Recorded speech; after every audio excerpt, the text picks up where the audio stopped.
Tua palavra é luz no meu caminho, luz no meu caminho, meu Deus, Tua palavra é... Caríssimos irmãos e irmãs, que bom te encontrar neste novo dia e junto rezarmos o sagrado texto do Evangelho que a Igreja nos oferece. Comecemos o nosso dia revisitando o nosso sopro de vida, a nossa respiração, como esse primeiro caminho que nós assumimos logo no início de cada dia, para integrar corpo e alma e para estarmos verdadeiramente unidos e unidas ao nosso divino que nos habita. Por isso respire, Deus, e sinta esta presença amorosa que não te condena, que não te castiga, mas que te ama e acolhe. É este Deus que nós somos chamados a acolher e tê-lo sempre, nessa jornada que Ele mesmo nos incumbe, nos responsabiliza a assumir. Deus não simplesmente nos joga do caminho por ele preparado, mas Ele nos leva até o caminho e caminha conosco. A cada passo que damos, Deus está também ali conosco do nosso lado, porque o seu amor é inesgotável, o seu amor está além das nossas mazelas. Confiemos plenamente nesse Deus que ama e que caminha conosco. O Evangelho que hoje nos oferece a Igreja é Marcos, capítulo 8, versículos 34 até o capítulo 9, versículo 1. Naquele tempo, chamou Jesus a multidão com seus discípulos e disse: Se alguém me quer seguir, renuncie a si mesmo, tome a sua cruz e me siga. Pois quem quiser salvar a sua vida vai perdê-la, mas quem perder a sua vida por causa de mim e do Evangelho, vai salvá-la. Com efeito, de que adianta o homem ganhar o mundo inteiro e se perde a própria vida? E o que poderia o homem dar em troca da própria vida? Se alguém se envergonhar de mim e das minhas palavras, diante dessa geração adúltera e pecadora, também o Filho do Homem se envergonhará dele quando vier na glória do seu Pai com seus santos anjos. Disse-lhe Jesus: Em verdade vos digo, alguns dos que aqui estão não morrerão sem antes terem visto o reino de Deus chegar com poder. Palavra da salvação. Glória a vós, Senhor. Dentre tantas pérolas que Jesus nos oferece aqui neste Evangelho, fiquemos com duas. Primeiro, situemos Jesus. O Evangelho é continuação daquilo que ontem nós meditávamos. Jesus que perguntava: Quem dizem os homens que eu sou? E vós, quem sou eu? Tu és o Messias? Diz Pedro. E em seguida dirá Jesus que o Filho do Homem vai sofrer muito, será rejeitado, será entregue às mãos dos homens, será morto e depois de 3 dias ressuscitará. E terminará dizendo, após a negativa de Pedro, dirá Jesus: Afasta de mim, Satanás, pois não pensas como Deus, mas sim como os homens. E a primeira afirmativa que hoje nos fala Jesus no Evangelho é justamente indo contra aquela ideia que Pedro apresentou.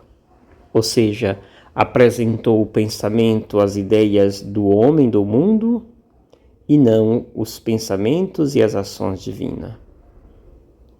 Se alguém me quer seguir, renuncie a si mesmo, tome a sua cruz e me siga. Jesus diz isso não só para os discípulos, mas também para a multidão. Ou seja, Este conceito de Deus é para todos. O Deus que agora se apresenta é um Deus que, para vocês que estão no mundo, se dirigindo à ideia que Pedro havia apresentado, é um Deus fracassado. No entanto, quem não renuncia à sua vida para seguir esse Deus que vocês acham fracassado, vai perder a própria vida. Mas quem perde a sua vida por causa de mim, do Evangelho, esse irá salvar esta vida. Caríssimos irmãos e irmãs, onde colocamos a nossa confiança? É em Deus ou nas ideias faraônicas que o mundo nos apresenta? Nas ideias que parecem bem coloridas, muito fáceis? O projeto de Deus requer renúncia. O projeto de Deus requer escolha. Toda escolha supõe uma renúncia. E é isto que Jesus está dizendo. A escolha é o projeto dele. A renúncia é tudo aquilo que não leva ao Deus que será rejeitado, que será morto, mas que ao terceiro dia ressuscitará. A segunda ideia que apresenta Jesus no Evangelho, que nós hoje meditamos, é: se alguém se envergonhar de mim e das minhas palavras diante dessa geração adúltera e pecadora, também o Filho do Homem se envergonhará dele quando vier na glória de seu Pai com seus santos anjos. Caríssimos irmãos e irmãs, esta afirmativa de Jesus é continuação das perguntas que ele mesmo faz. De que adianta o homem ganhar a vida, ganhar o mundo inteiro, se perde a própria vida? E o que poderia o homem dar em troca da sua própria vida? Pergunta Jesus. Nada. O mundo não nos tem nada a nos dar em troca da vida. Deus tem. Ou seja, a vida em Deus não é cessada. A vida em Deus é continuada plenamente. O que cessa é apenas um corpo. A vida, ela continua na sua plenitude. E é isto que custa caro ao discípulo de Jesus e a alguns daquela multidão, em crer, em acolher esta ideia, em acolher este ensinamento, de que a vida que vale a pena é aquela apresentada pelo Mestre. Jesus tem muita clareza dos sinais que manifestam vida. Assim como é muito claro para ele tudo aquilo que manifesta a morte, o pecado, a desgraça. Caríssimos irmãos e irmãs, rezemos ao nosso bom Deus, para que nós estejamos incluídos no grupo daqueles que ele diz, terão visto o reino de Deus chegar com poder. Em verdade vos digo, alguns dos que aqui estão não morrerão sem antes terem visto o reino de Deus chegar com poder. Que nós sejamos estes escolhidos e que nós possamos estar incluídos neste grupo daqueles que contemplarão o reino de Deus no meio de nós. Rezemos ao nosso bom Deus, pedindo a Ele sempre olhos sensíveis para reconhecê-lo sempre, junto e ao nosso lado. Que o Senhor te abençoe, em nome do Pai, do Filho e do Espírito Santo. Amém. Gratidão. Obrigado, Senhor,